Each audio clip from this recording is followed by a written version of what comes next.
și hărnicuță, unde s-ar afla? Parcă e o albinuță, așa este ea. Și la școală și acasă e mereu în zor. Fata mamei e voioasă și dă ajutor. Are mama o fetiță cât unghe motoc. Are mama o fetiță cu mințică foc. Acasă nu cred că nu strică să fii gospodină mereu. Deci patul mi-l fac singurică și praful îl șterg numai eu. Ghiozdanul mi-l fac de cu seară și-mi pun tot ce-mi trebuie în el. Îmi dau pantofiorii cu ceară și șorțul mi-l calc frumușel. Are mama o fetiță cât unghe motoc. Are mama o fetiță cu mințică foc. Veselă și hărnicuță, unde s-ar afla? Parcă e o albinuță, așa este ea.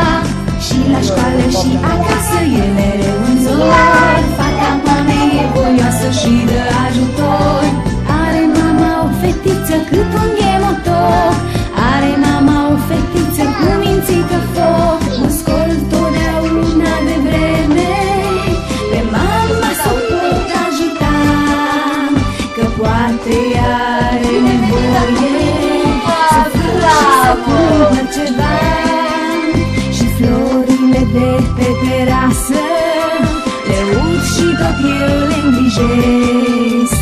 Când vin de la școală acasă, cu zâmbet voios mă primesc. Are mama o fetiță cât unghe motoc. Are mama o fetiță cu mințică foc. Veselă și hărnicuță, unde s-ar afla? Parcă e o albinuță, așa este ea. Și la școală și acasă e mereu în zor. Fata mamei e voioasă și dă ajutor. Are mama o fetiță cât unghe motoc. Are mama o fetiță cu mințică foc. La școală la fel ca acasă, îmi place cu minte să fiu și sunt totdeauna în clasă, atentă să învăț și să știu. Îmi place să învăț cât mai bine, să fiu un exemplu mereu. Azi unde e nevoie de mine, îndată prezent sunt și eu.